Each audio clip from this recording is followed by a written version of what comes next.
Today we're going to be talking about designing your impact and speaking the language of schools.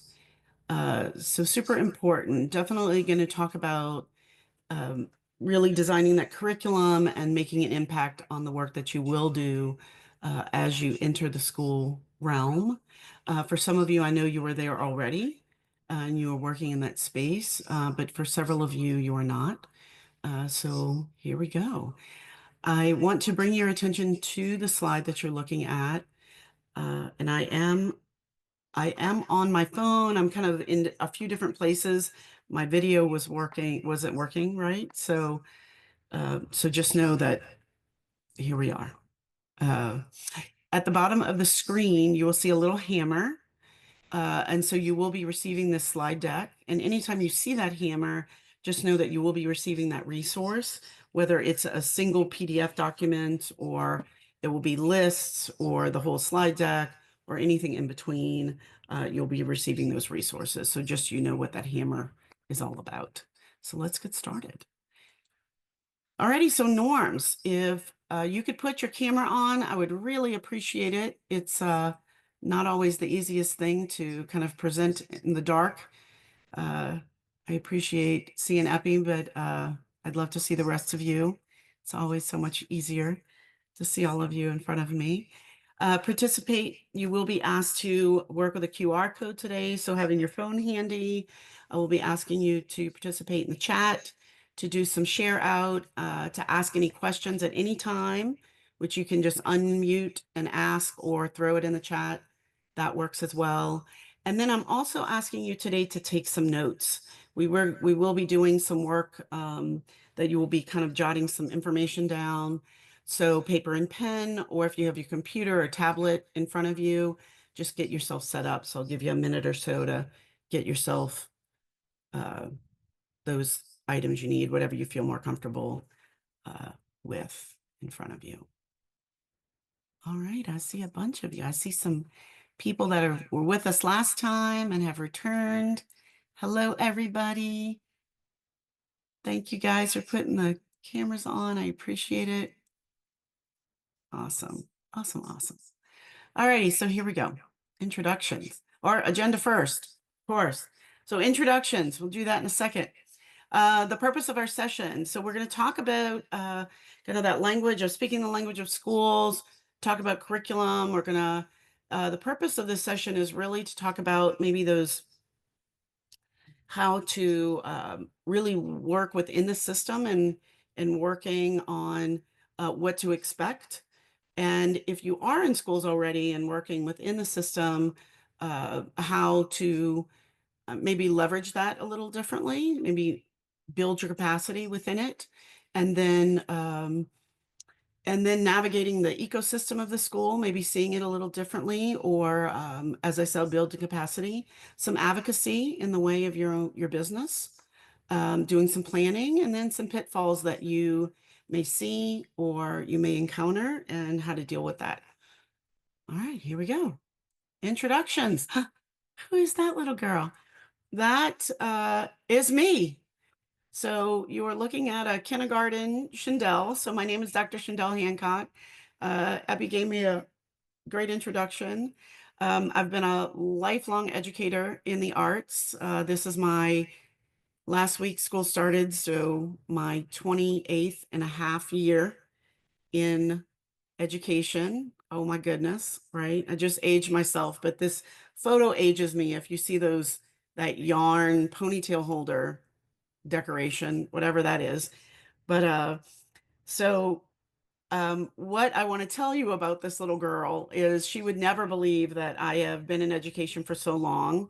I was a terrible student and terrible kid. I was so naughty all the way through school, the youngest of four, and never had fine arts or art, which I'm an artist, in my entire life. My schools never had art all the way through, no music, no theater, no dance, all the way through until I got to college. And so it was definitely a void in my education. And I do believe that the reason why I was as misbehaved as much as I did, it was because it wasn't there. So all of you guys walking into schools or wanting to walk into schools know that you are providing something for a child like me that didn't have it. So you are making that difference uh, in schools across our city for students that possibly didn't have it at all and can make a real difference. I have worked in schools. I've worked as a teacher for many, many years as an art educator, and moved into administration.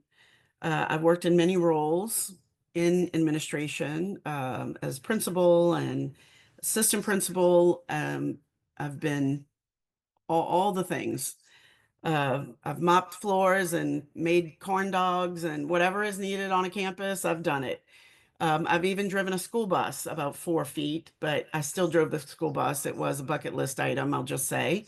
And yes, that happened. But other than that, I've worked at the district level, and that was an opportunity for me to see a really big picture of the impact that the arts make on a whole school district. Not only that, but a whole city and a huge community, and what our arts organizations and our partnerships can do beyond the school district, and where we can inject the arts in communities that are outside of schools. And I love this ecosystem that it creates when you work inside schools and outside schools. So I appreciate all of the work that you guys are doing.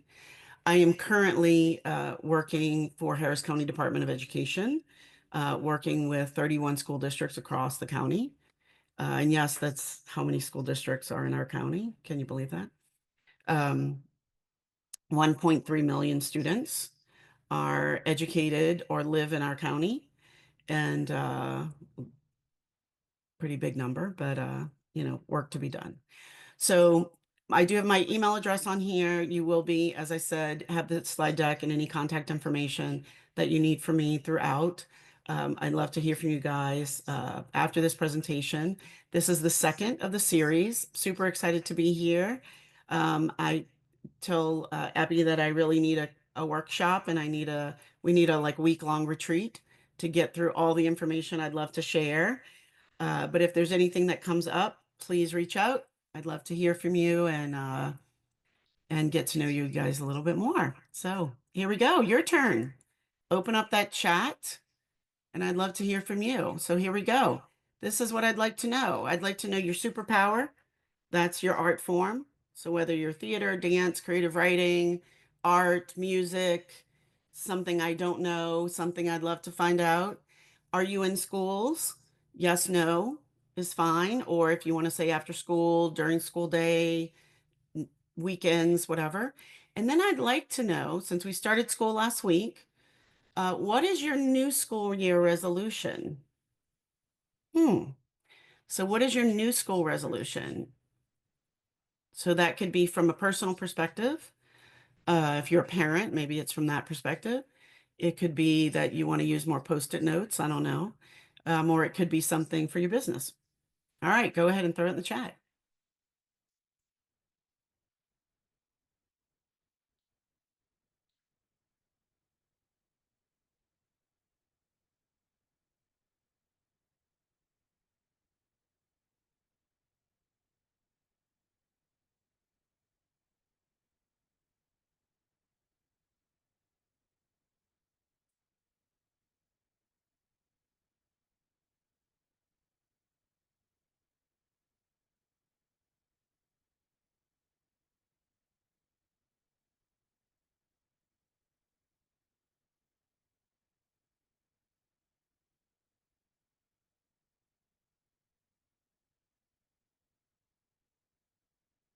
Hi, Will. Great to see you last time. Great to see you back today. Theater, dance, music. Christina's back. She's busy, busy, busy. Look at all those things she's doing. Christine, what's your new school year resolution? Nice. And multitasking. Is that something you're doing in schools? Yes. Is the answer yes? Your superpower is multitasking, and your new school resolution is multitasking. It's like everything. I love that. It's fantastic. The one word answer to all those questions. Photographer, budding fiber artist. Oh, fantastic. Resolve to be. Oh, fantastic. April, that's great.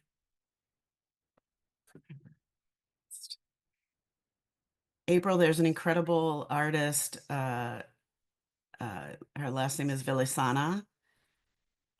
She's an incredible fiber artist. You should check her out.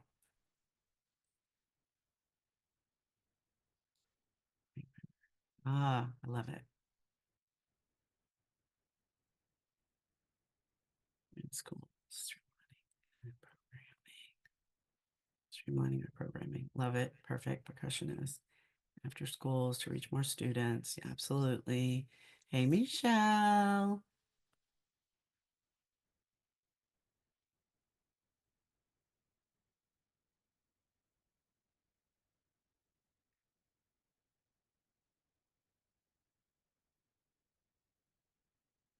Music and mindfulness in schools. Amazing.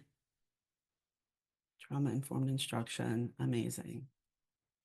Darius Thomas. Hi, Darius.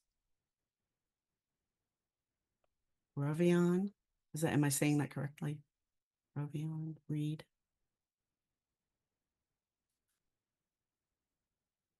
Awesome. This is architecture. It's artist. Welcome, Preston.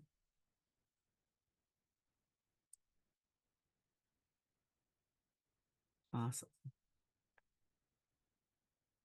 You guys are working it out. I'm just saying.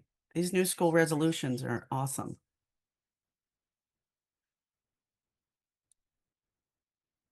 And of course, they're cutting the grass right next door where I'm presenting. It's just what happens every time.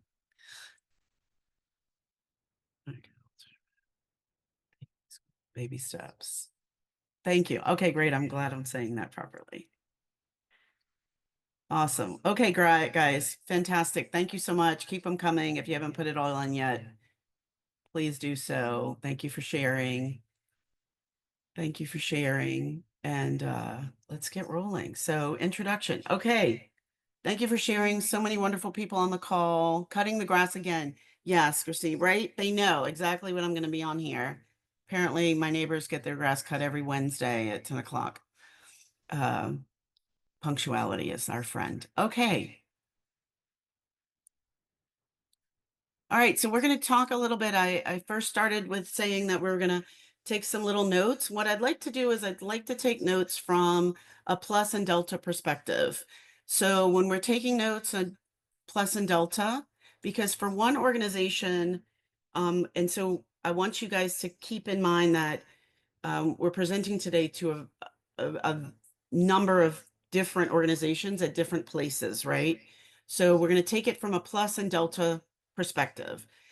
If you're taking notes or you're writing something down of something you've heard today, or you're reflecting as I'm talking about something, you may take it from a plus standpoint because it's a strength or a success for your organization. So put a little plus by it. If it's something you want to change or improve, put a little triangle. That's a delta. It's a moment of change or improvement, or even reflection in some cases. And so for whenever I take notes, I kind of plus or delta things. And in some days it's a plus or a delta, and some days it's the opposite. It just kind of depends on where I am and how I'm hearing information sometimes. And it allows me to reflect on it in different ways, depending on how things are presented.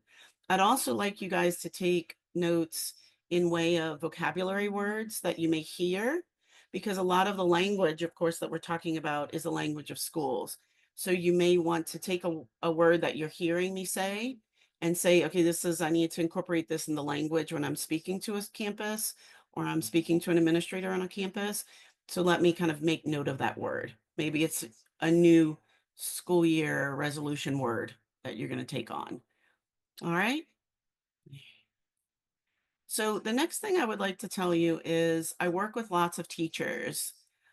In fact, my team right now that I work with is a teacher team. We work with new teachers that are working on certification, but I also work when I was working for the school district. I worked with a giant team of teachers, and I called them my fine arts army or my visual arts army.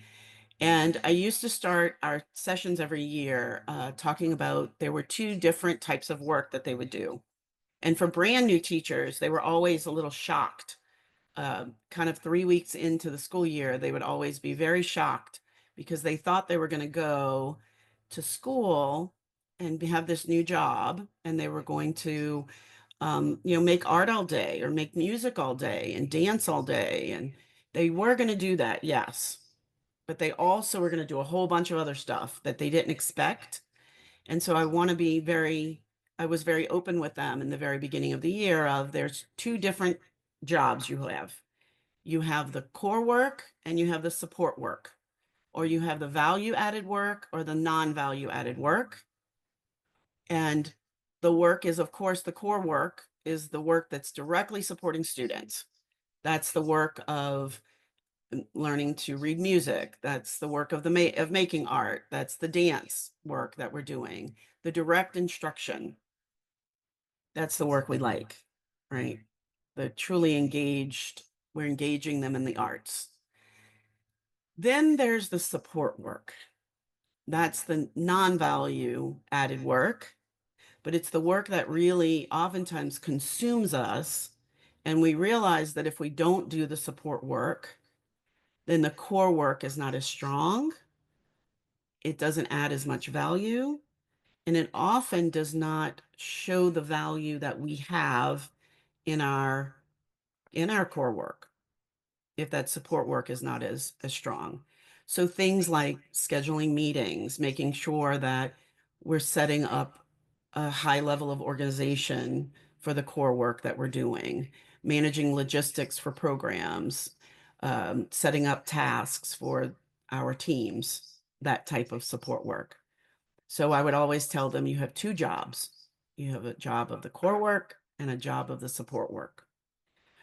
And sometimes that's a little not always understood as far as time management goes. And so it's a little hard to see and hard to know. All righty. So here we go.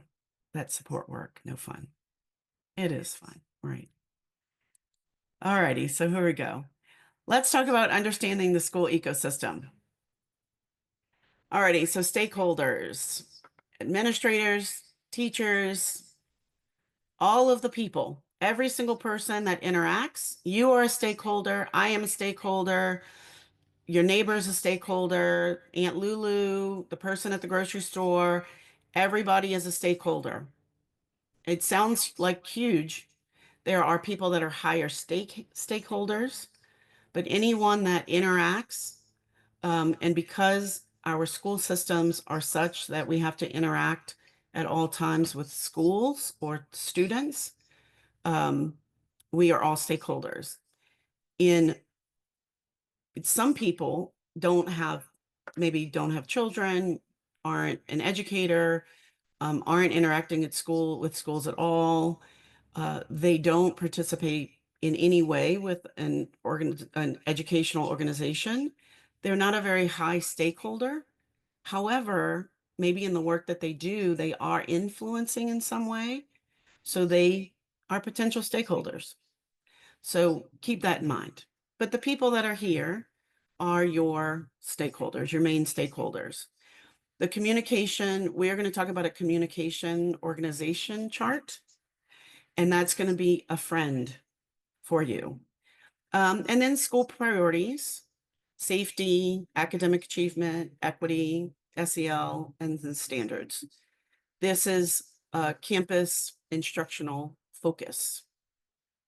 We're going to talk about what that campus instructional focus is. For those of you that are on campuses, we'll talk about if you are like aware of the campus instructional focus. of your campus or not. And campus instructional focus could mean a lot of different things to different people. Sometimes a campus instructional focus people may assume is like if it's a magnet school, that they're a fine arts magnet or they're a science magnet. And then other people may think that for the year, for that school year, the principal or the administration is looking at a literacy instructional focus for the year. So that literacy or science, or maybe it's a math focus for the year because scores came back last year lower. And so they're going to truly focus on that for the year. That would be the campus instructional focus. And then the constraints, which are for, I feel like for most organizations are the two first ones, time and funding for like every organization on the planet, time and funding for most. And then for schools, testing, and then district policy. So we're going to talk more about understanding these different areas as we go deeper. Okay, so here we go. Understanding the school system ecosystem. So when I talk about a communication organization chart, I'd like you guys to go in the chat. I've put a star by everything except the principal. Why? Anybody have an idea of why there's no star by the principal? This is a trick question. I'm just warning you, it's a trick question.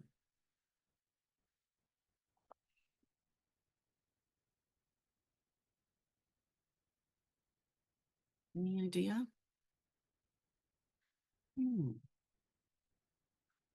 Anybody? Or come off mute and just say it? No. Alejandra's like, no idea.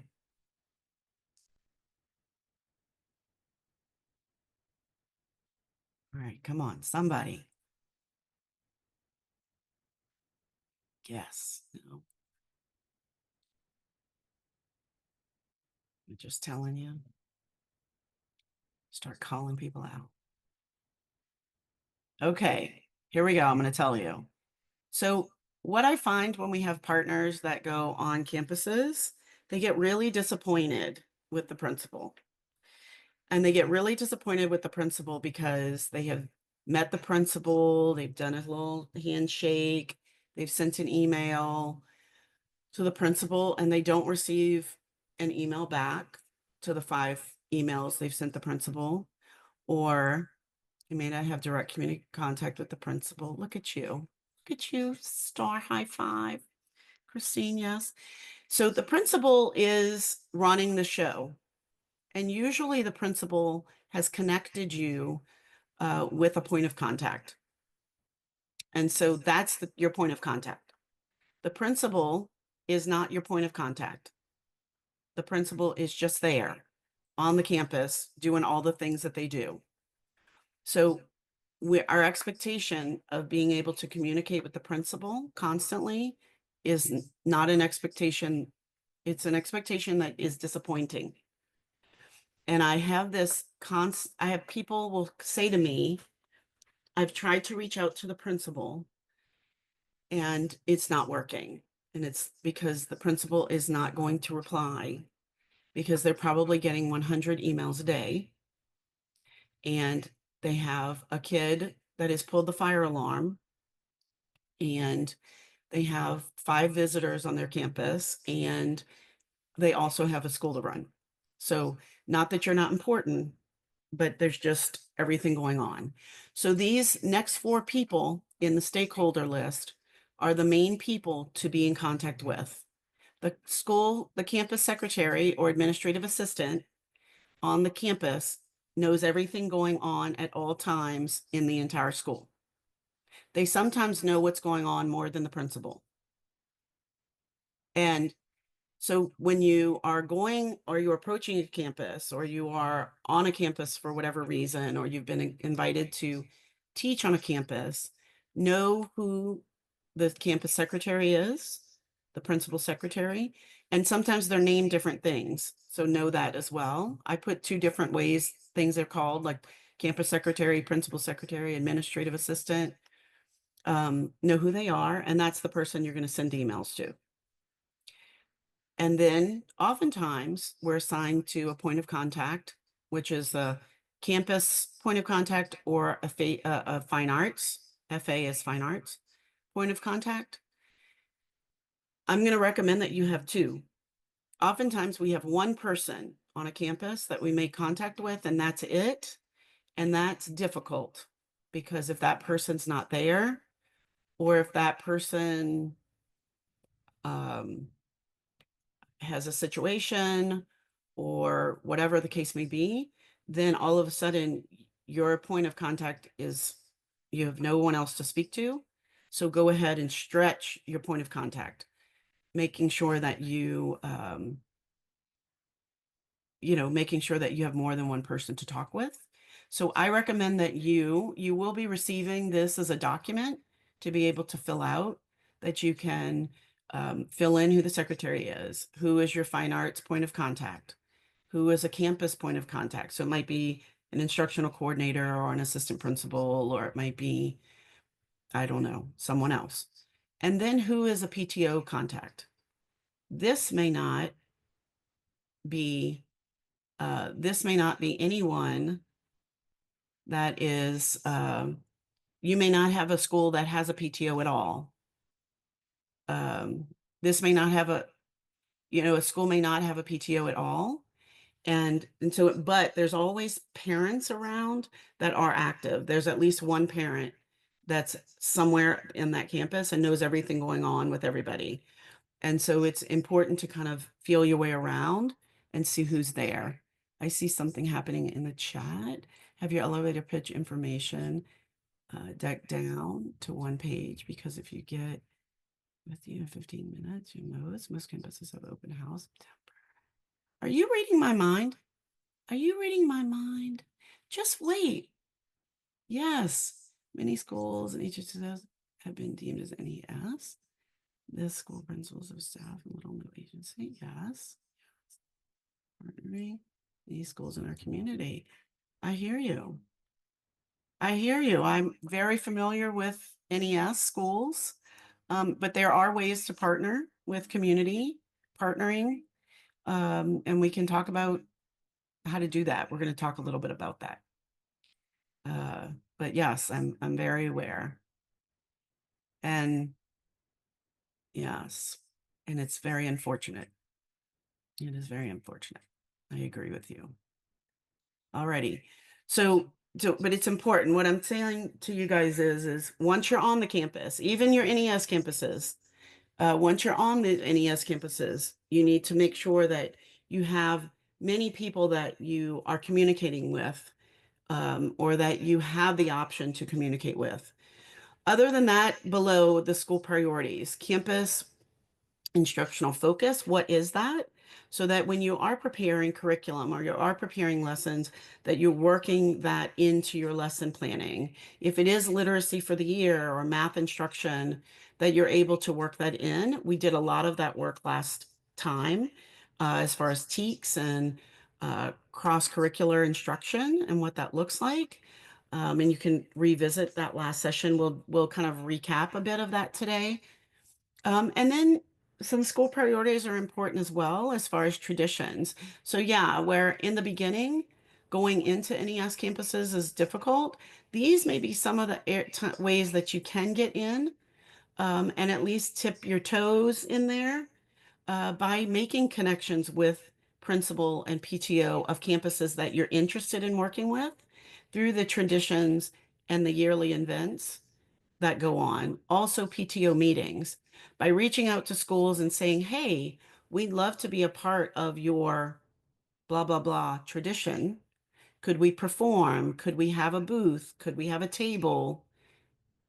That's a way to go and be a part of that, to at least start the conversation. Or yearly events, same thing. There may be a spring carnival, there may be those types of things. Even though a lot of those events have been removed from the yearly calendar, it is in year 3 of the takeover for HISD, and some of those things have been written back in In fact, I just saw 3 NES schools posting their fall carnivals that have been removed the last 2 years. So I'm starting to see some of those yearly events put back on calendars. So it is a perfect time to start looking around of those campuses that you are interested in partnering with and being a part of those events if that's of interest to you. And then faculty meetings. Faculty meetings are a little difficult as far as being a part of those. You can. It may be handing something out or that type of thing, of something of interest, because oftentimes teachers just want to leave, right? They want to go to the faculty meeting, get the information, and go. PTO meetings are a great place to perform or to have a booth or a special exhibition of what you're doing, because parents will be there. Again, this is an opportunity. Not all schools have a PTO or a PTA, but sometimes there are opportunities for parents to gather, whether it's a coffee with the principal or a meeting that they sometimes have where they're coming together for all the fifth graders or fifth grade parents come together. There's an opportunity for parents to then see what's going on in the community in that way. Of course, constraints are time, funding, testing, and district policy, which are areas that you just are aware of when it comes to participating or having school priorities as in top of mind. And then, of course, stakeholders to be aware that these are issues and to think about ways to alleviate some of these.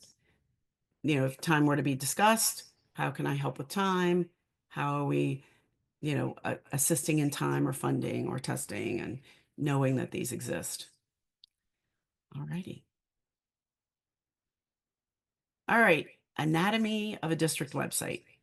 So I feel like we are looking at you guys out there. Hi, Preston. Look, I'm just looking. I'm now seeing you. Hi, Preston. All right. Segundo. Is that your name? Is that your first name? Or is that your business name? Business name? Awesome. All righty.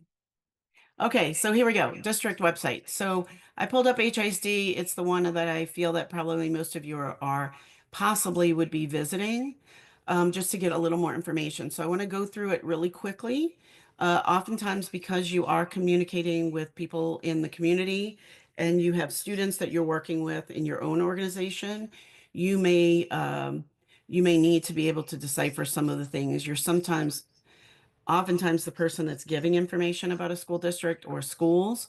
And so it's a great opportunity for you to know what's there and what you have available. So we're going to just go ahead and go through the top black navigation line here. There's a translate button up here. Hi, Darius. I see you. Right here, translate. You can translate the HISD website into like 60 languages. I don't know if you knew that. I think it's like Farsi and 4 variations of Farsi and all the different languages. So you can translate the whole thing.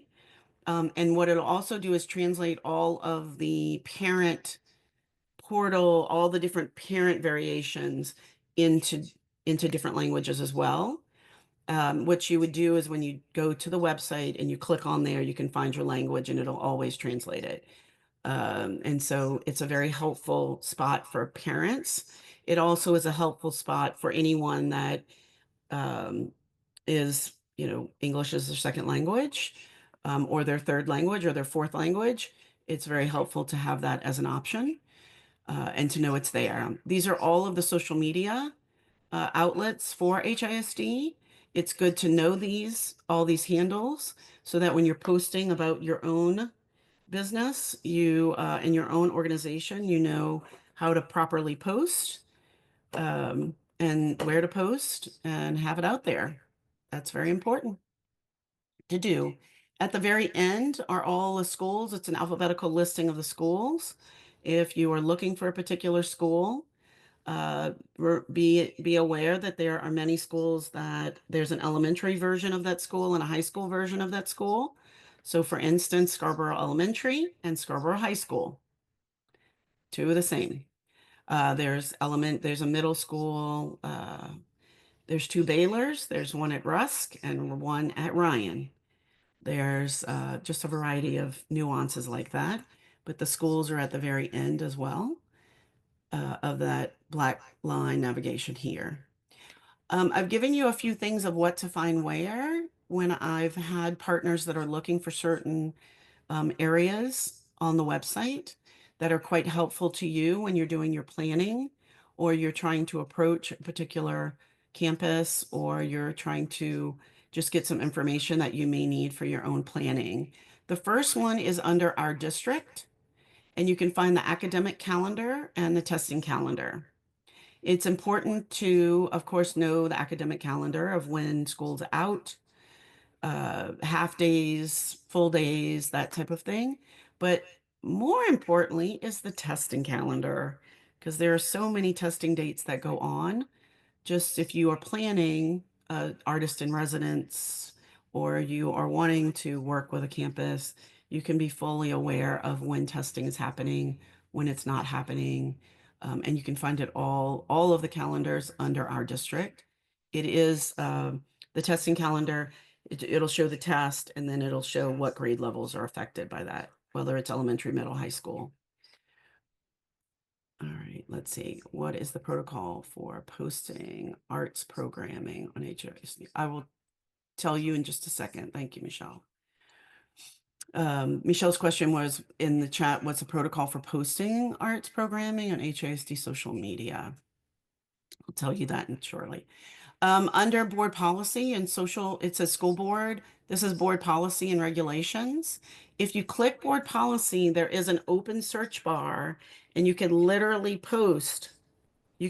search programming or HASD social media and it will tell you that exact information. Not necessarily arts programming, but it could tell you some guidelines for posting. It can tell you anything as far as posting students and all the protocols for policy when it comes to social media for the district, right under school. But it's a very simple search, and it'll point to all the different policy that exists around social media posting under HISD. But I'll give you a little more information in just a second. Under schools and academics, all the schools are listed alphabetically. I would like you to please make note of this. If you are trying to approach a school and work with a school, please use the correct name of the school. It is very important if you are approaching a school, a campus, their principal or assistant principal or whomever, PTO, use the proper name of the school. Like go find the school, look at the real name of the school. And I say this because names have changed over the years, but people will call a school a name and it's not the right name. And people get a little offended. Like you're coming to want to do business with us and you don't even know the name of the school. And so it's funny. People always will call some schools the wrong name and switch the letters up, which I find amusing. But beyond that, do a little homework on the school. You can, when you go to this particular part, you can go to all the websites. You can go to the website, look at the demographics of the school, look at the population of the school. You can actually even go and see if there's a music teacher, an art teacher, whatever fine arts teachers there are. You can just get a little more information about the school so that you're walking in really equipped and know what's going on there. The last are all forms and departments. So you can get any information that you are in need of. The forms that you may need are you would need VIPS forms, which are the volunteers and public school forms. Those are forms that you would need to fill out before entering and going to volunteer or work at a school, not just volunteer, but work. Or if you have any team members that would be going with you to do any sessions on a campus, those are to protect students. Those are forms that are needed to fill out, and they do background checks. Any forms that you would need to get wording or have for any sort of permission, field trips, anything like that that you would ever need. There's also great examples of forms if you would ever need to have examples. Any departments that are needed, they're there as well. At the very end, where it says HISD now, there's a purple star. These are all of the TV outlets, media outlets. If you're ever interested in looking to see what's out there, what kind of media outlets exist for HISD, they're all there as well.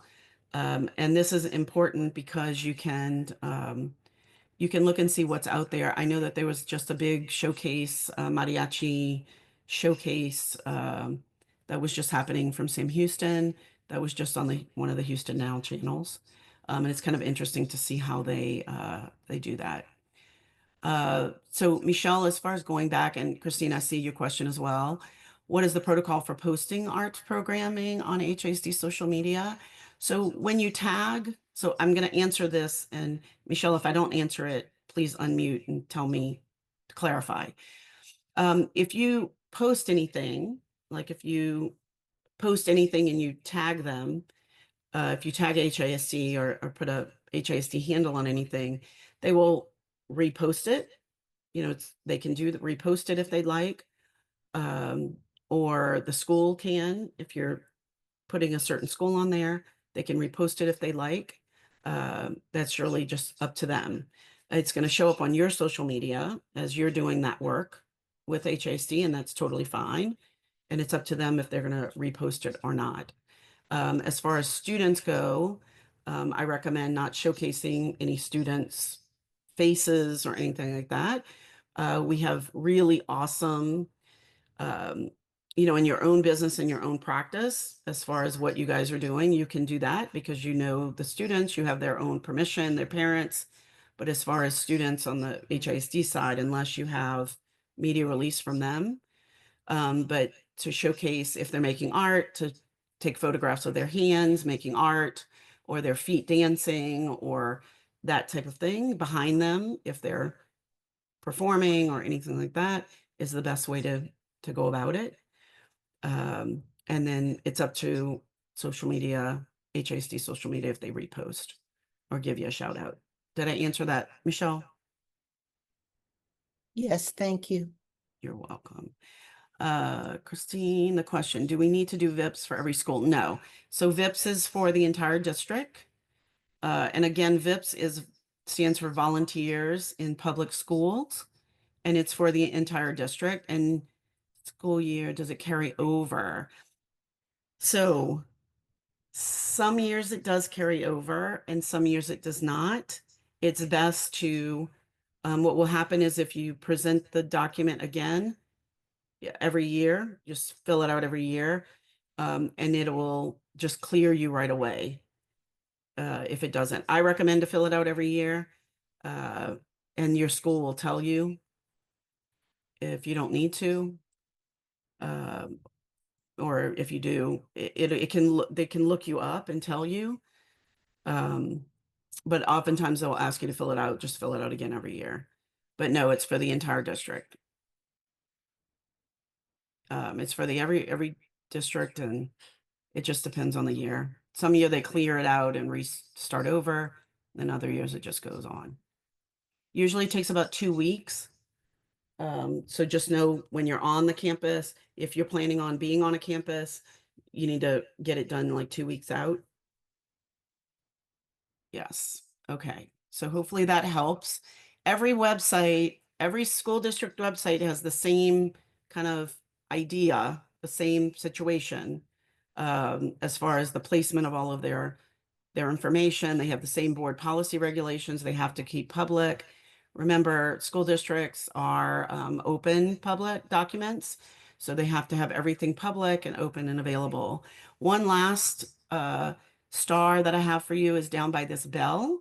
This is accommodations. So if you have special needs accommodations that you need, like closed captioning, that type of information, that's where you click and you can get those accommodations for yourself.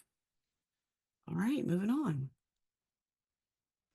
Okay, so this is what we were talking about in earlier in the chat. This was what was discussed.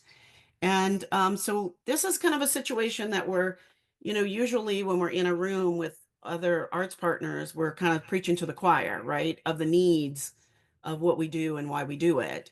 But in this case, we're not necessarily preaching to the choir because we may have administration or we may have people that we're talking to that don't really understand why the needs are there for arts partners to be around.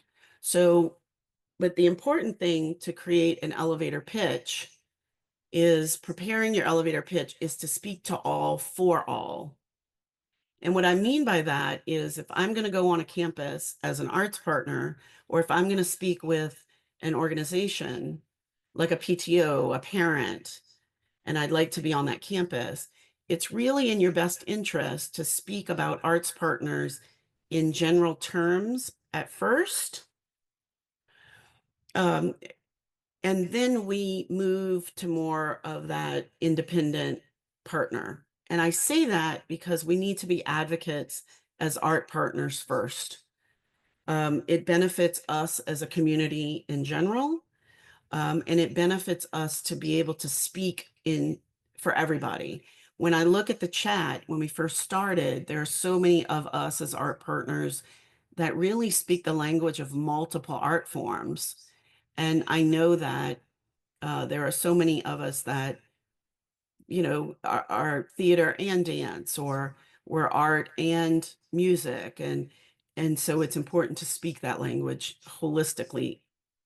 So why do schools need art partners? And what are the benefits for schools, students, and communities? This is a little bit of work that I'd like everybody to kind of dig into and kind of fill it in for yourself. And I'm going to ask a few of you guys to fill in the blank for me out loud. Okay. So, so here it is, just a basic elevator pitch. And if you don't have an elevator pitch, this is a great one to start for yourself. And it's hi, my name is, right? Your organization, tell people your organization. We work with schools to bring blank to students. Schools need art partners because students benefit by, schools benefit by, communities benefit because, and then we're proud to help students grow through the arts.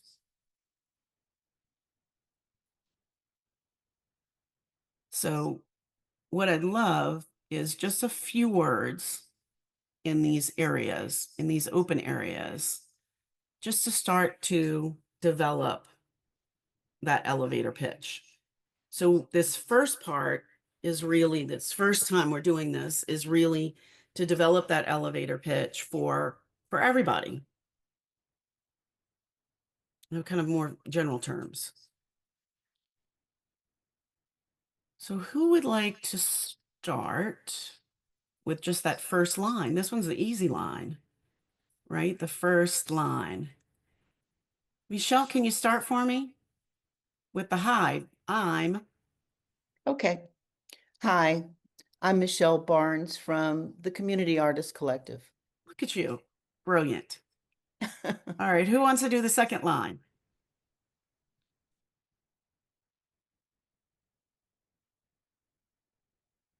I will, April. Go ahead, April. We work with schools to bring art experiences and art integration to students. Awesome. All right, who's next?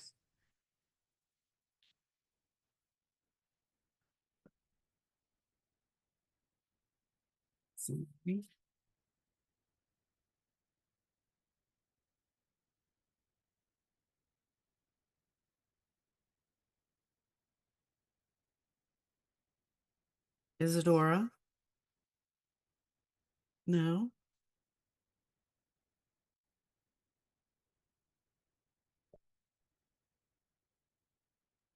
Well, I'll go again. Okay, Schools need arts partners because budgets don't always support arts programming.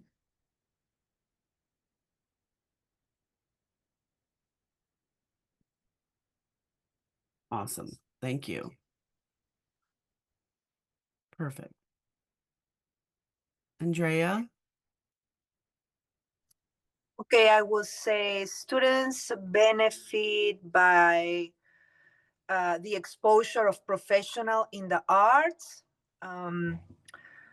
These experiences enhance the themes in their curriculum, something like that, along those lines.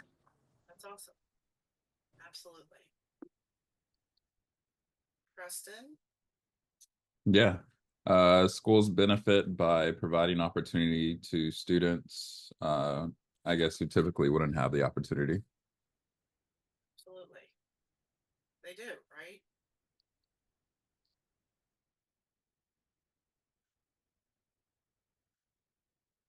Communities, how do communities benefit?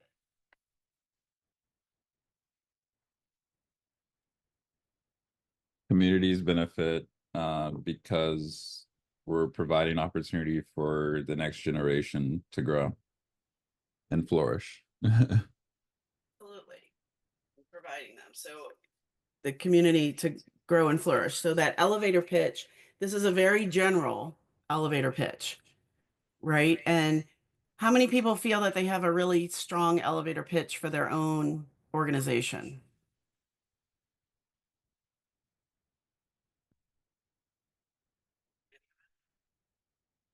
You do?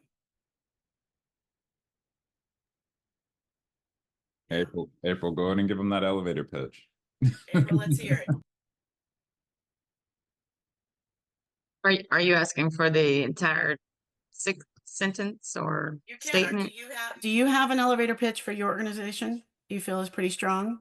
I'll give it a try. Hi, my name is April M. Frazier. I'm the Assistant Director of Community Artists Collective. We work with schools to bring art education to students in the form of art experiences and integration into their existing curriculum. Schools need art partners because it is integral to provide a more holistic educational experience for students, primarily by inclusion of the arts in their STEM with STEM curriculum. Students benefit by practicing different forms of art with working artists and by using those applications that they learn across in their other school courses. Schools benefit by partnering with arts organizations to bring more diverse ways of learning into their schools, and communities benefit because we are producing more holistic and well-rounded students who are exposed to more experiences by way of their experiences in schools. We're proud to help students grow through the arts. And then the fireworks come after I finish. That was awesome. Look at you. I love it. I love it. I love it. Okay, fantastic. Bravo. That was great. And that's it. So when we have an elevator pitch that, and of course it's, tightening it up as far as that's a speaking for all, right? She gave language that was specific to what she does, her organization does. But at the same time, we could take a couple pieces out and really it could be for everybody because it is truly how the community benefits, how the school benefits, how students benefit. And I'd like you to come to my campus and spread all of your goodness. Absolutely. Like I'm in. So absolutely. Fantastic. What I'd like to do next is discuss a little bit of a recap of what we did last time. And it's going to bring us back to the elevator pitch in a different way. So yes, go April. Christine, thank you. Giving April some props in the chat. Awesome. So recap, a few things about fine arts. So fine arts is an umbrella term. And some school districts, schools break down fine arts into performing and visual arts. Some schools do this as well, even within HISD, even though some schools do it performing and visual arts in HISD, and others just will say fine arts, which is an overall umbrella term. The state of Texas only recognizes music, theater, dance, and visual arts as fine arts, although there are some other creative opportunities that we like to see as fine art opportunities. The state doesn't recognize them. Fine arts is enrichment core. I say this to you because we are oftentimes told we're not core, but we are definitely core. But enrichment core, math, ELAR, social studies, science are foundational core subjects by the state. Fine arts are naturally cross-curricular and interdisciplinary because you cannot teach fine arts without teaching science and math and social studies. There's history in reading. I don't know how you can teach fine arts without teaching literacy, literary elements, everything. All right, hold on. I have to log off at 11. Wow.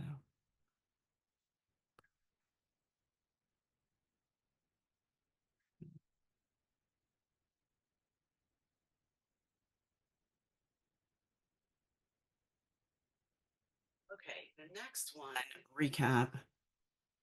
So this one is an additional recap, and this is a little more tweaks of what we did last week as well. So there are fine arts teaks K-12 for music, theater, and visual arts.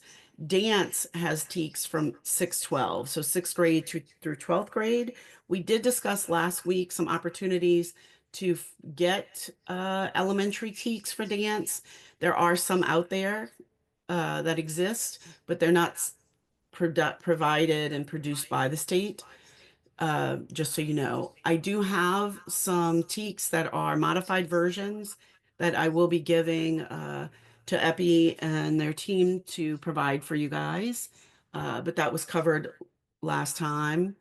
And they're very, easy kind of cut and paste to use in your curriculum and in your lessons that you'll be doing. All means of measurement for learning. So this is a question that I'm asked quite a bit. In fact, I was asked 2 days ago. Objectives of where to find objectives and where to find the standards and where to find teaks. Objectives, standards, LOs, SLOs, and teaks all mean the same thing. So when we're talking about language of schools, objectives, standards, I'm going to say it again. Objectives, standards, and teaks are all the same thing. This is all means the same thing. They're all standards of learning. They're all the same thing. LOs and SLOs are new. They're not new, but HISD is using them in lessons and how they're producing lessons now and in class work, in school work and slide decks. And so those have come up recently, but people will ask me, where do I find the objectives and where do I find the standards and where do I find the teaks? Well, you're finding all the same thing because they're all the same thing. It becomes a bit confusing. The next thing is fine arts teaks are not mastery teaks, but are process or progress teaks. So we never quite master a teak in fine arts. They're all process or progress teaks. And I'll give you the example below. Last time we also did the anatomy of a teak and we learned about all the different numbers and what they mean. But this is a kindergarten teak. We see this K right here. That's a kinder teak. And it's identifying same and different in beats and rhythm, higher, lower, louder, softer, slower, faster. And then this is a high school 1 teak. So this could be a 9th grade or a 10th grade, 11th. It just depends on where they are in their schedule. Demonstrate an understanding of musical elements, rhythm, including rhythm, melody, harmony, texture. They're dealing with very similar concepts. But in kindergarten, they're going to be dealing with iconic representation. And in high school, they're going to be using more formal music notation. So it, of course, gets more difficult, but we never really master this information. So in fine arts, we don't really master. We're still dealing with the same kind of content. Alrighty, so here we go. We're still not preaching to the choir because we're talking to people that may be not understanding our information, when we're having our elevator pitch to them. But I want to give you guys some more academic language. So when we have our elevator speech, it's incredible to talk about what we do in our business, what we do in our work, but we want to add some academic language. This automatically kind of lets people know that you understand the connection between what you're doing for our value added, what we're doing in the arts, and what we're doing academically, which is the same thing. Okay. However, so academic gains are here. Arts integration has been shown to improve students moving from the 50th percentile to the 54th percentile. That means that we're bumping them up. When they have arts instruction, their brains are moving. They're working at that highest level of blooms. They're working at that highest level. That means that their brains are working harder. They're learning more. There you go. The arts also are demanding a standard base. They're requiring standard base instruction, which means TEKS or objectives. And we are always looking for that student impact, right? So that more academic language. SEL, discussing SEL, talking about empathy and collaboration and self-expression.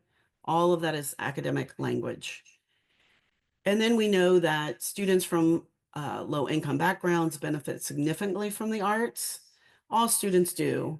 Students from low-income backgrounds really explore the arts in very different ways. It opens up opportunities that they wouldn't have access to outside the classroom. And so giving that. So by giving this elevator pitch more academic language, it really heightens it for our administrators and when we're pitching to schools. So when we look at this elevator pitch again, what are areas that we can do to add academic language? What are areas where can we beef it up and give it more academic language? Any thoughts on that? While we're thinking about it, I'm going to answer Michelle's question. Can we emphasize our support in our conversation with school coordinators? Yes, absolutely. So the question is, can we emphasize our support of STEM and STEAM in our conversations with school coordinators? Yeah, absolutely. I mean, especially if STEM or STEAM is part of their focus for the year or the focus for that school. It's definitely a place to, to talk about the importance of it. Absolutely. And if It's it's not a always, focus go of the ahead. school, if it's not a focus of the school, is it okay to make that connection anyway? Absolutely. Okay. Considering that math is an accountable content, math is accountable. They have to be accountable with the state. And so that's always a focus. And it's important to connect it all. Absolutely. We can definitely do that. Yes.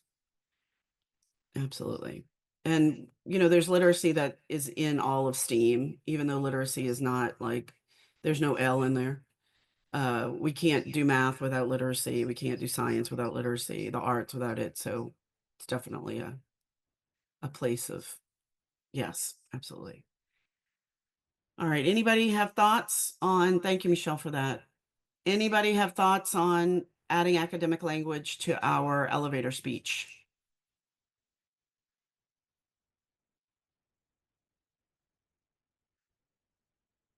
Yes. No. Yeah, definitely when speaking, I guess towards the student benefits as well as the school benefits. I think, like you said, kind of presents the opportunity to implement a lot of a lot of the terminology that I guess kind of hits those key points that they're looking for. Okay. Thank you for that. Yeah. Have you, anybody, go ahead.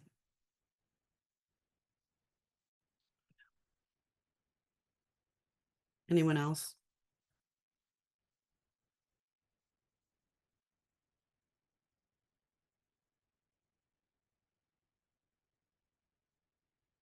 Oh, I didn't see Taylor on here.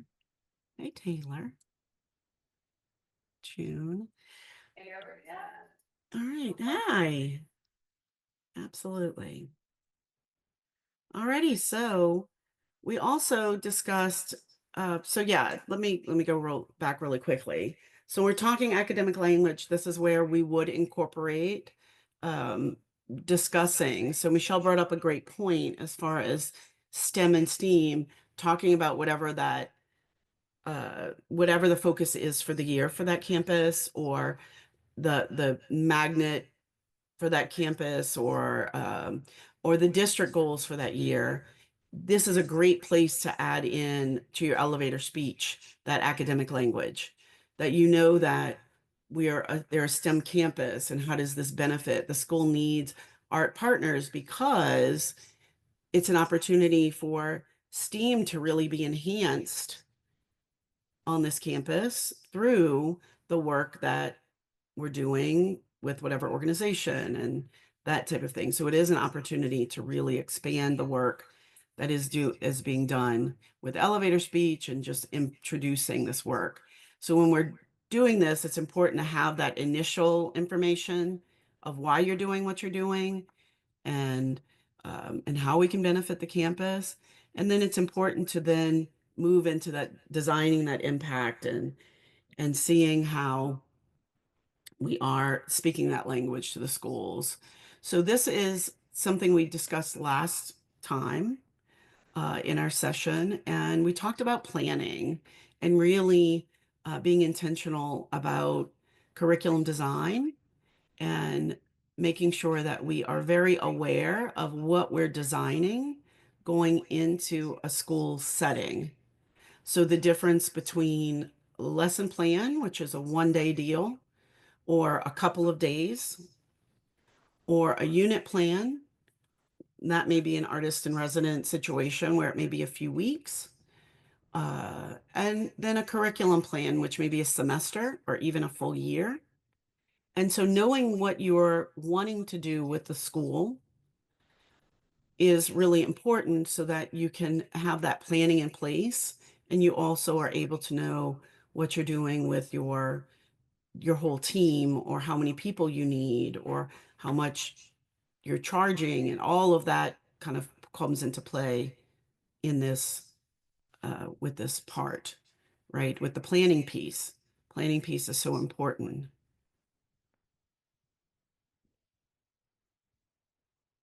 Alrighty.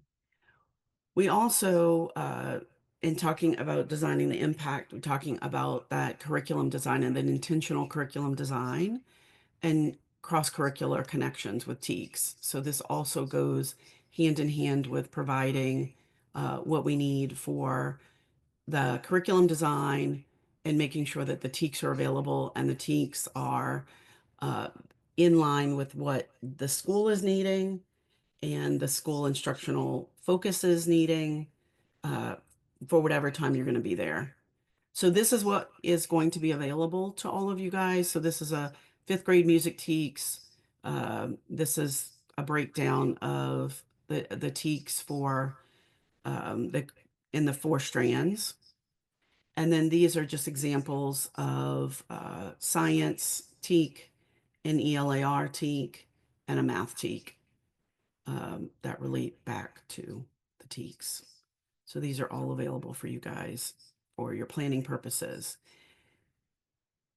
And these are given in rather general terms, because I'm not sure, where everybody is. So as far as your individual planning goes, and planning how and you're going into the schools.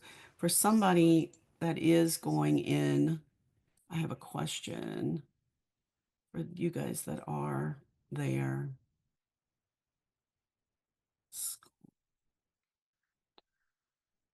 I had someone say that they're doing after school.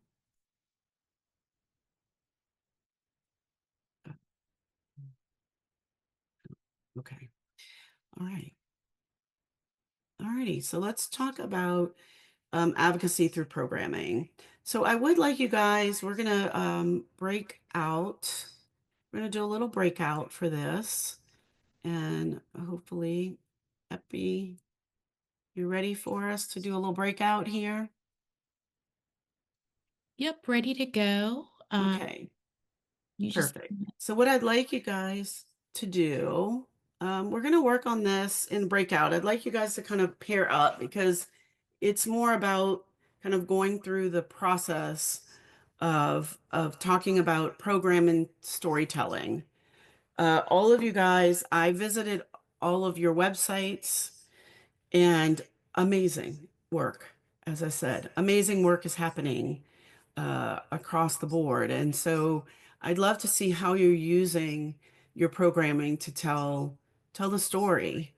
This would continue once you're on a campus, and to be able to say, oh, this is what's happening. This is how we are utilizing the work that we're doing on the school and engaging with the school community, then collecting, the data and testimonials from the students or the teacher or the school community and putting it in place.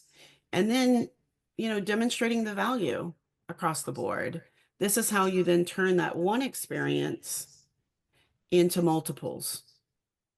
We also want to, we talked a little bit last time about grants and opportunities that then extend from an opportunity of working or having a performance or having a presentation in one space, and then it grows to it. I don't maybe just do this in schools, but maybe I do this in other types of organizations, or this grows because then we're kind of getting the word out in a different way. So there is a chart here that when you guys are in groups or in pairs, we're doing pairs or threes, or what does it look like? In threes, to kind of discuss through each one. I'd like for each of you guys to be able to talk with each other and kind of fill it in and talk with each other about the situation. Perfect. and rooms are officially open. Awesome.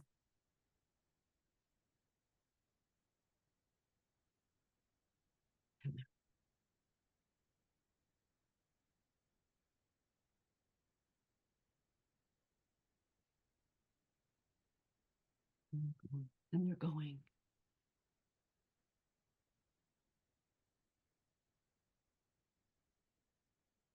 You're so quiet today. Yeah. You're so quiet.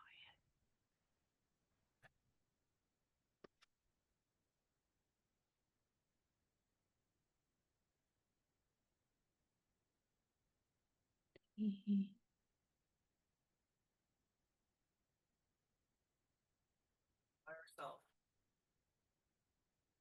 See if I can put people into the breakout rooms.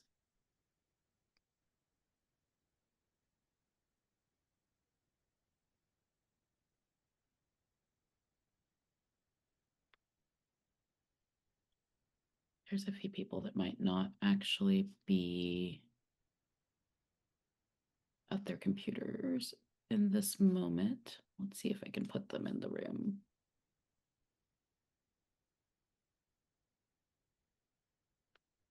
I'm going to move April to room 2 or room 2.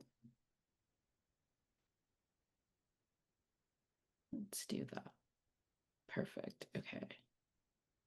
And then I'm going to move Alex to room 1.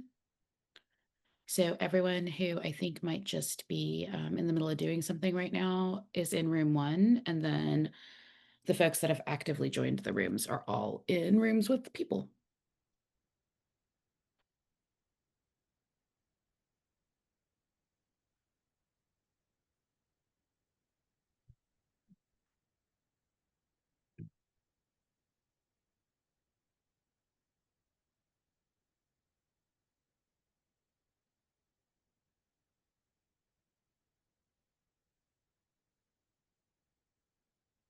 Mhm.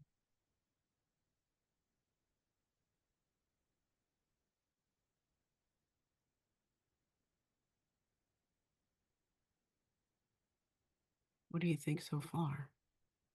Good. Good. You're what? It's good. I like a lot of the questions that are coming up.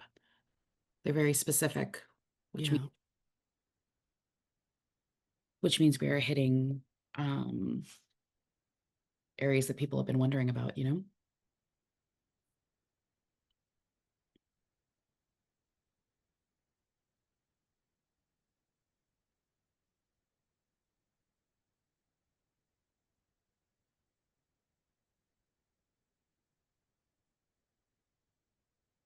Preston and April are from the same organization Preston and April are both with Michelle. with Michelle. Yeah. Mhm. I just got a note from someone asking if they could still join. I'm going to tell them absolutely. They'll just be hearing the last bit, but that's okay. I think they have another person from their organization on, but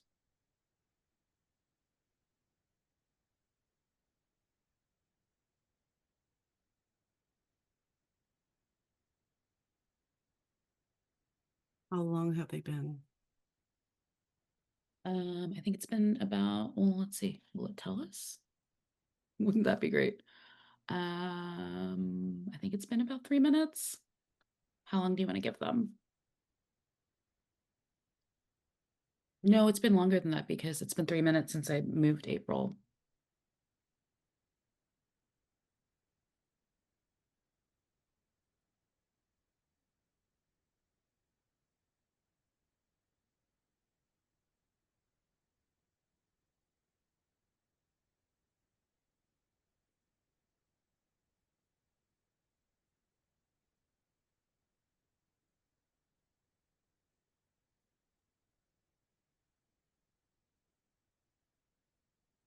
Do you want me to send them a note on time?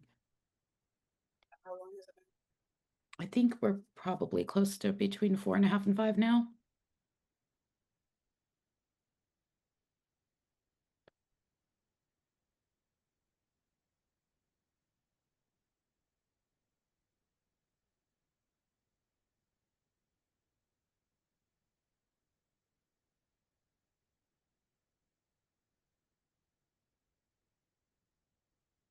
Share.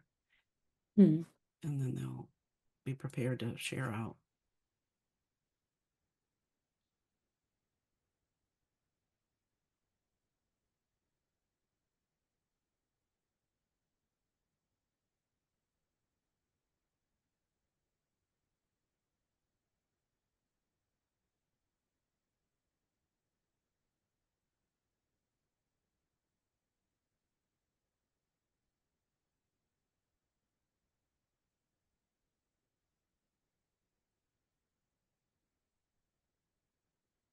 I have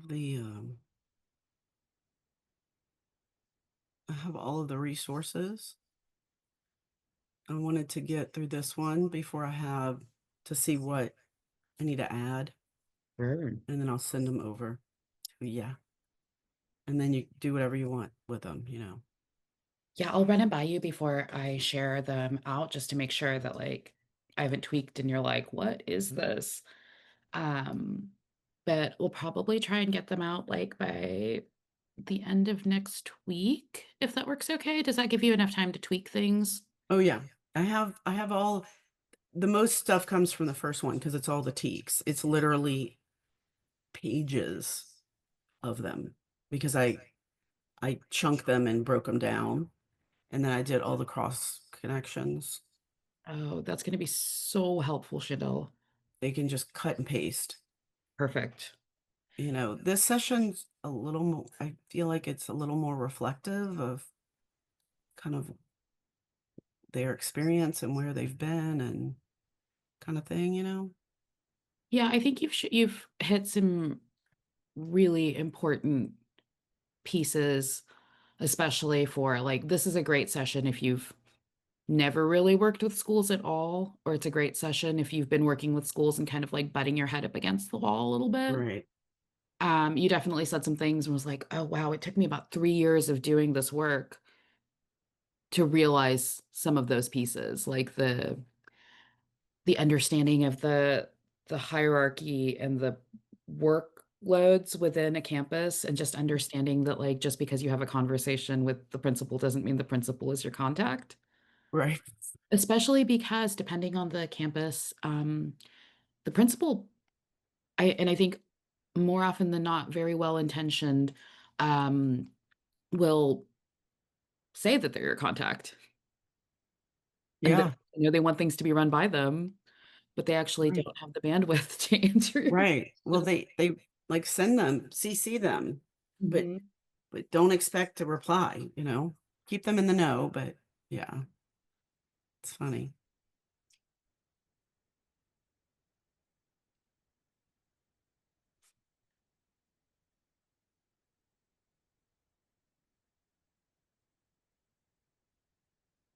How long did you want to give them? I guess we're probably pretty good, right? Like maybe 6, maybe 10. How long has it been? I think we'll be at 10 when we get to 30, so we're about 3 minutes away. Shall I just say we'll come back at 11:30? Yeah. You think that's too long? I think with 3 people and No, it's arts administrators. We can fill air. yeah, I think they're fine. I think 10 minutes is good.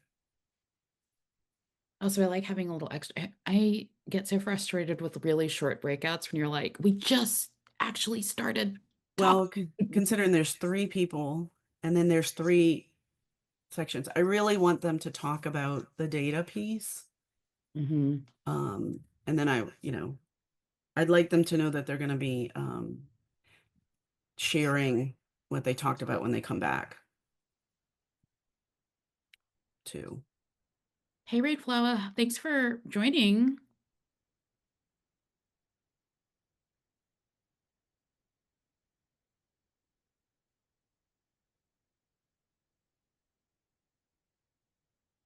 Hi, sorry, I was on mute. Oh, you're good. Hi. How you doing? How you doing? Glad you were able to hop on. We'll share the recording afterwards too, but glad to have you in the room for the last part. Cool, cool. Yeah. Hi there. Hi, how are you? Oh, great. Are you back in town? Yes, it's Awesome. barely back. Just getting back to normal. But Yeah. whatever. Actually, that was normal. Now I'm back to this. This whatever we're living in right now. This whatever. Yes. Mhm. Are you guys working on something on a breakout? Yes. Okay, I'm gonna look at you. Yeah, we didn't want to drop you into breakout and you're like, I just got here. What are we Oh, doing? I can do it. I can probably tell you some. Oh We're yeah. actually about to bring folks back, so you're all good. Okay. Kind of listen into people's reflection, and then we'll share out this worksheet too. Okay, yeah, no problem. Did you have safe travels? Yes, thank you. Good. Glad to hear it. Yeah, got back and just yeah, it's just a lot. I do have some elders coming in next month from our dance. The woman whose father started that Sundance in the 60s is going to come. Oh, Um, amazing. so she's going to give a history of what it took for the Lakota to maintain that ceremony in that space in that region, the Cheyenne River Sioux Tribe. And then really excited about that though. She chose to come too because she wants to come and pray with us. But she was like, "You want to get some people together? I don't care, however how we can talk." And I was like, "Oh, yes, of course." That's amazing. That's amazing. Will that be open to?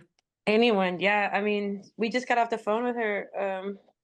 She just decided they're coming to Dallas to do some other work, and she wanted to know if I could make a space for her. And I said, sure, either in my home place or do you want to go to the ranch where we have land an hour north? And she said, well, both. I mean, I'll pray with you, and then I'll give a lecture of some sort if you want about the history of sundancing in South Dakota and all the Amazing. elders involved and what she saw as a little girl, not realizing, what they were doing, maintaining the ceremonies quietly away from the feds.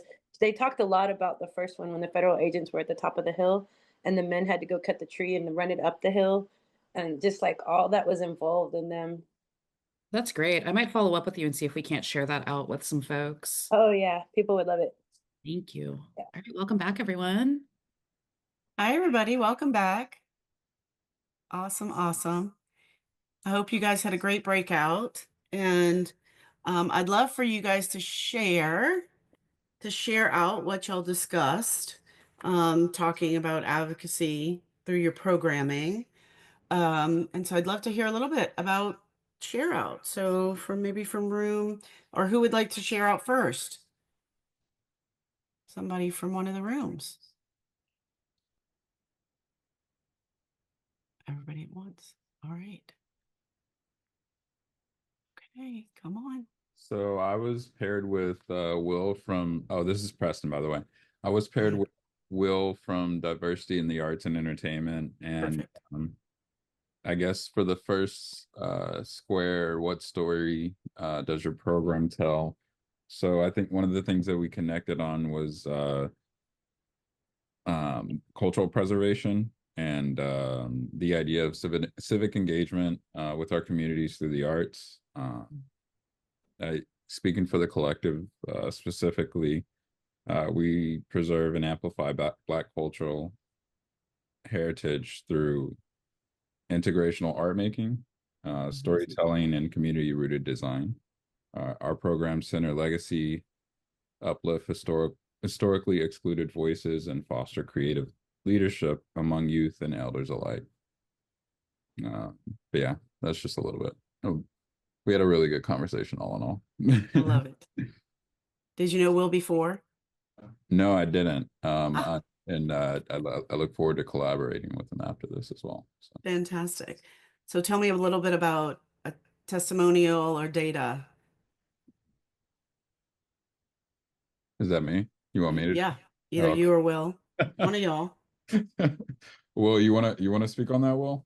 Well, we talked about the actual testimonials of what we actually experienced, the change in character and creativity. We talked about some of the data testimonials that we also get from other collectives that we participate in as we see grade improvement and stuff like that, trying to make sure that we include the academic aspect on what is gained by us being in existence in these underserved locations, and how we see the difference of the confidence boost and the morale of them being able to have us as a organization in their community. Fantastic. Fantastic. Confidence boost all around. Isn't it? It's such a great opportunity. Fantastic. And then tell us about the impact at the last one, which I think the two of them kind of speaks to that last piece. Yeah, and that's pretty much where we left off as well. It's, it again, it's providing opportunity for those individuals that more likely than not would never know anything else. Right. It's cultural preservation. It's providing a platform for this younger generation to have an understanding of what it is, where it is that they come from, and what opportunities are available for them in the future. Yeah. Yeah, that second one kind of really kind of supports the last one, because me and Preston talked about, planting seeds for them to have a hunger for wanting more.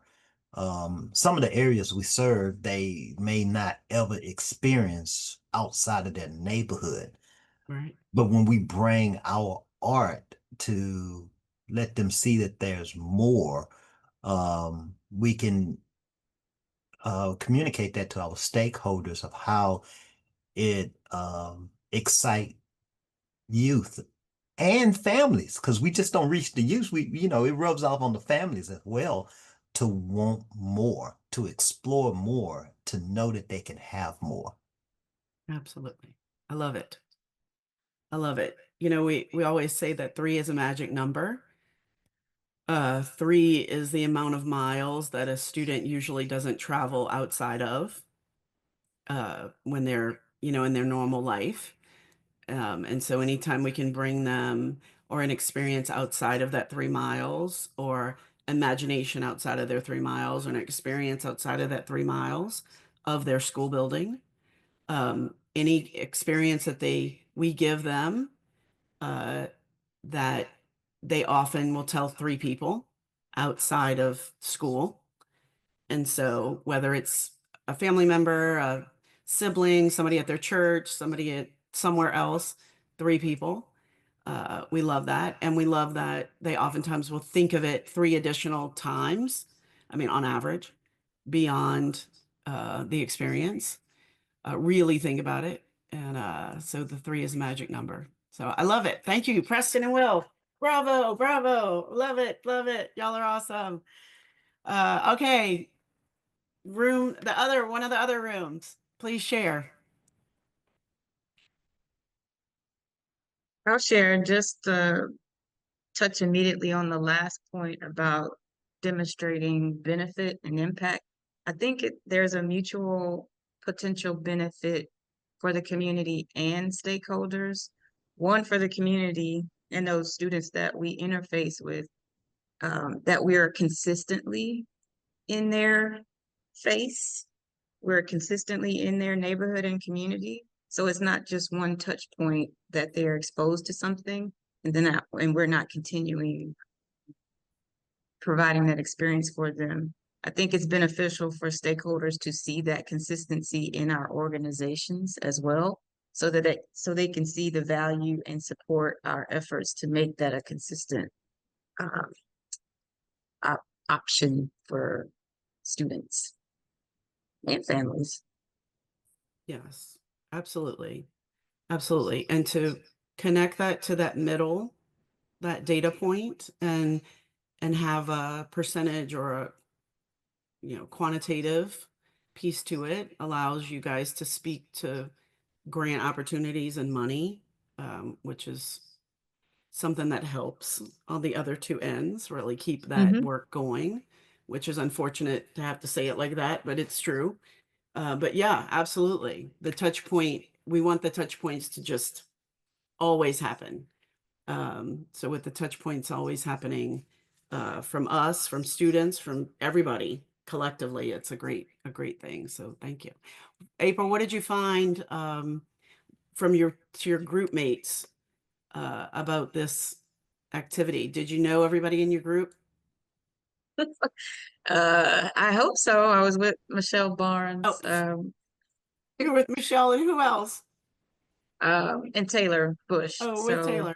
Okay. She was a silent partner for the most part, but did give us some ways to view what we're doing, mainly by highlighting both qualitative and quantitative data. Good. In those outputs to stakeholders, and by putting it on existing platforms that we have, like our website, social media. Perfect. Awesome. Thank you, Taylor. Awesome. I'm glad you guys got to hang out. Were y'all all right? So somebody from the other room. Perfect. Or who else was in one of the other rooms? Yeah, the other room. I can I'm sorry. We start with Christine and with Alexander. Honestly, we talk about a little bit about I have in my head all the summer camp because the summer camp is finished 1.5 week ago and it's very intensive. And now I prepare the out-time school program. And I have my head between, and talk with Christine about that one and about about the out-time school program and art in a school. Yes. I talk about that one and about how the art in a school is very good for the different assignments, right? For example, I talk about last semester, we teach folkloric dance in one school and the importance about the history and the culture of some of the kids. no, is more like a figure eight sometimes. I talk about that one. I don't know, it's sure that the thing that we need to talk, but the conversation with my group is going for that side. Well, no, I definitely think it talks about the story of, the program, what your program tells. So absolutely. Absolutely. Thank you for sharing that. Christine, do you have any additions? We Isadora's talked head is about how swimming with work she's been doing. we talked about how the story is the same in school and after school programs because we talked about programming and we do have a lot more concentrated time through our after school programs so we can make connections where we can teach the kids a little more to be more well-rounded, but in school we have limits. So the question was, how do we continue to tell the story but a shorter version in school programming? Because one of the things that we talked about is, yes, we are able to cultivate confidence, but we also want to incorporate character traits that they can use throughout life, and not just creating great artists, but creating great citizens as well.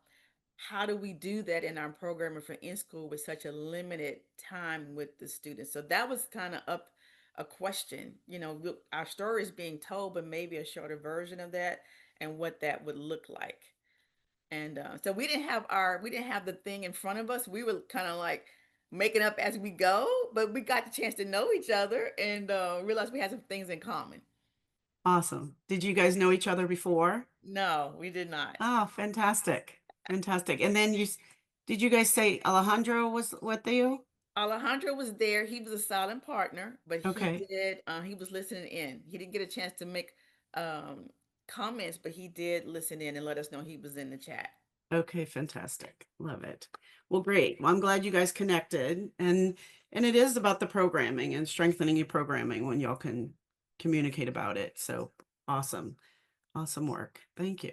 All right. Well, great. Well, thank you guys for sharing. And it's great to hear from you and how you guys are working through some of these thoughts. All right, so with that said, let's go ahead, and we have been exploring kind of the language of schools today. So I'd love for you guys to share a school term, a school idea, or a school aha moment that you've experienced today from today's workshop. So go ahead and get that your phone out and click that QR, and we're gonna hope it's working okay. And let me see.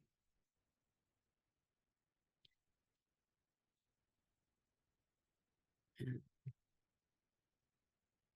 whoop, not.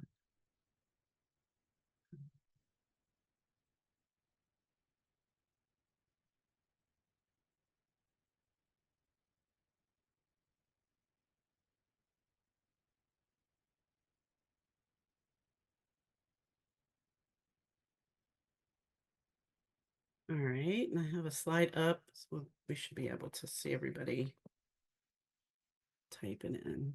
So yeah, I'd love to hear. That's really cool. You did this through Slido? Slido. I've never seen this before. That's super cool. There's a whole bunch of, it's free, which is one of my favorite words. Sale, free, some of my favorite words, but and lots of different options to do different things, but Slido. That's really cool. I'll have to check it out. Yeah. All the same.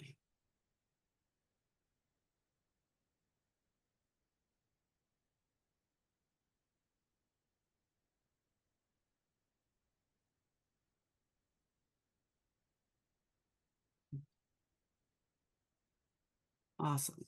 So yeah, the TEKS integration and TEKS DOL. So those of you that weren't with us the last session, make sure you go and watch that when the recording is available, because it'll give you lots of great insight of things we went through last time. it'll definitely kind of break some things down for you. I think it were some real aha moments in the past. School roles, really important. And also with that, make sure that you're, communicating with Appy, let her know what you're looking for too for the continued the series continuing. Super important. Yeah, demonstrating value and impact, super important. We want to make sure that we're, of course, with everything we do, speaking the language of antiques, DOLs, SOL, SLOs, and objectives are all the same. Objectives, standards, TEKS. Every year I get at least one person ask me, where do they find all those things? All the places, all the same. All right, here we go. All righty, so common pitfalls when engaging with schools. So underestimating logistical challenges, it can be a serious situation. And as far as getting things from here to there, figuring out just logistics. Where will you be on the campus? Really asking the questions that you need to ask when you are engaging is really important. Sometimes things don't always work out. Even as a teacher, when you're a teacher on a campus, you could be in class and 5 minutes later, somebody tells you, oh, there's something going on and we've got to reroute you. So for a partner coming in, you always that's why that contact piece is so important, so that you can always have a constant stream of communication and making sure that you are in contact with somebody that's going to let you know when something has changed. And that's just always really important. The next is not creating your communication org chart. When you have that one person on campus that falls through the cracks, that teacher, and they have to be out for a week, and it completely derails you. If you don't have more than one person that you're in communication with, it can completely become a pitfall for you. The next is misaligning your school goals. So, misalignment with school goals is when it's not the school's goals are to educate kids, safety of students, testing, accountability, educating students, meeting the district needs, that type of thing. And we get really excited and we want what we do is the priority, because it is a priority to us. But sometimes we get, things get a little discombobulated. So making sure that we're just have a perspective that we are in this for the school goals and everybody is working together. Lack of clarity for our offerings. That's where just your planning piece comes in, and checking in and making sure that we're all on the same page with the offerings and what the school is needing and what you are needing. You are important in the mix. So communication is incredibly important. I love that Isadora was talking about working with students and bringing all out their culture and the students, what they kind of bring to the table. That's incredibly important. It's not only from the partner's perspective of what they bring to the table, but also what the students bring, what the schools bring. That creates longevity for offerings and for the partner. It really brings strength to the partnership. And then the last one is assuming you are not important. And when you say, oh, well, they're not going to care if we don't show up, that's assuming you're not important. That's not true. The kids want you there. The teachers want you there. The school community wants you there. There are times when I've heard from art partners that say, oh, well, they know, what if we don't show up, it's okay. No, they do want you there. And so it's important. Taking things personal or that type of thing just doesn't fit in to the work that has to be done on a campus. And I put this in here. I know it's hard to hear that, but it's really important to know that you are an important piece to the workings of a school. And I want you to remember that little 5-year-old kindergartner that you saw on one of those first flights, because I needed you guys there, right? I would have been a much better behaved kid if you guys showed up at my school. And that's how our kids are. And our kids need us, need you guys there. So it's really important to build partnerships that are really long lasting. And any school would be so lucky to have all of you there, like all of you. So exciting. So I hope that partnerships are great and moving forward, and hopefully we can help and in any way that you can in the future. If there are any ways that I can help you in the future, with any of the schools that you are looking at, or any organizations, or any grant opportunities, or any way that I can help, please reach out. But are there any questions? We've gone through so much today, but are there any questions? You can throw it in the chat, or undo your mic, unmute and throw it up there.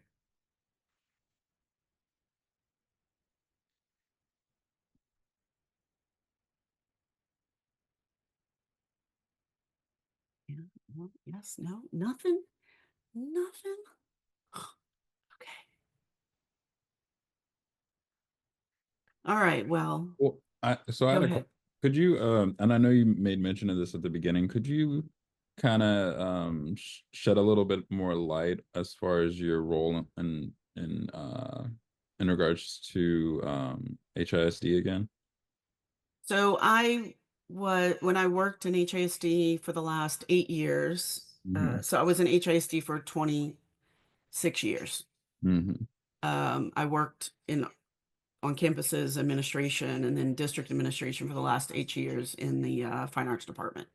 So I oversaw visual arts teachers, but the last 3 years oversaw fine arts department because we were so short staffed. We kind of all helped each other with all the different areas.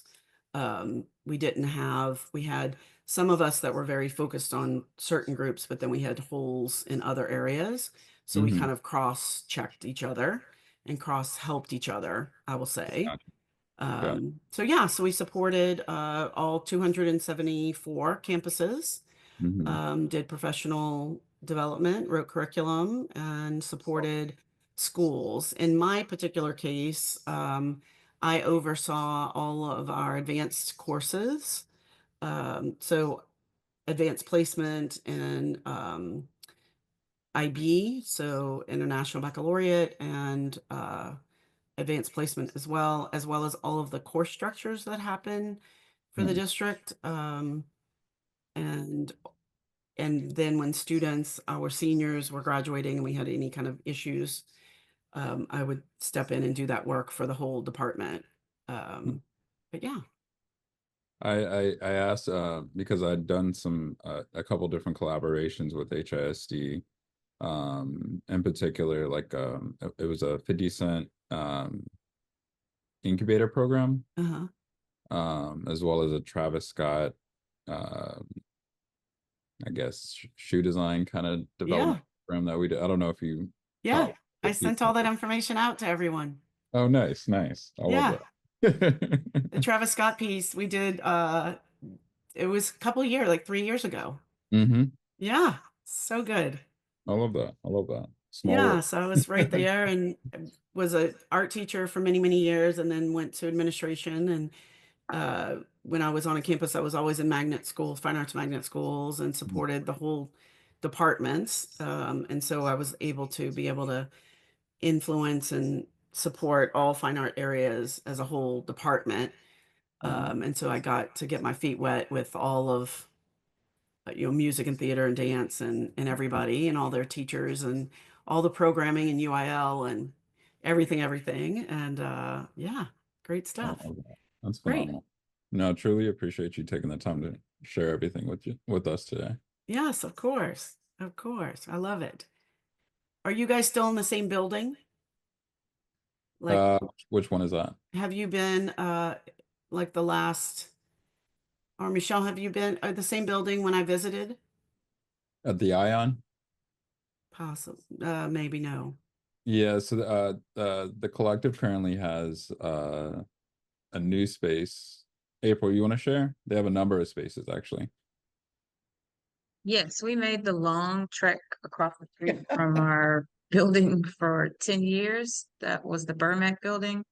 Across the street into the Ion District's retail space, which is Nice. the first floor of the parking garage. So it gives us a little bit more space to do programming and exhibitions. Gotcha. Gotcha. Yeah, y'all have moved since I've been there. Yeah, Yes. you'll have to come by. Yeah. I used to say that Michelle's office, when I went into Michelle's office, that I would need to take a moment of silence because I had so much to look at. That sounds about right. It's a mini museum in itself. So. It is so amazing. It's so Well, amazing. I'm like, I need my sketchbook and a moment of silence so I could take it all in. It was great. it's always been a shared office space, Chandel. I'm sure, Michelle, but I'm It just still is saying. now today. I would sit there. I felt like we would spend half the time of me just being distracted by all the amazing things and want to look at all the books and look at all the things and look around the room. And then half the rest of the time of whatever business we were taking care of, you know? Can't wait for you to come by and see what we're in now. I'm so excited. I can't wait. Just got to show up. I love it. Well, anyway, well, thank you guys. Well, thank you guys. Anything I can do to help in any way, I am here. I appreciate you giving me this time today. I hope the work that we covered is helpful, and all of the teaks and resources from this session as well as last are available, will be available. Epi and I talked about by the end of next week will be available, but I'll hand them over and they'll get them all ready for you guys, packaged up and ready for you guys to access. Lots of teaks and cross-curricular information and all of that. But thank you so much. I appreciate it. And I look forward to being, one of your biggest fan club members and supporting you guys in anything you do. And yeah, bravo to all of you. Keep up the great work. Thank you, Chandel, for joining us this morning and giving us some of your time. We really appreciate you. As Chandel mentioned, we'll follow up with the recording and with the resources that have been shared by Chandel, both in this session and then the first workshop as well. But if you have questions, thoughts, feedback, you know where to find us. You know how much we love feedback. Please get in touch. And if you need anything, let us know. It's nice to see everyone. Hope you all have a great week. All right, thank you. Thanks again, y'all.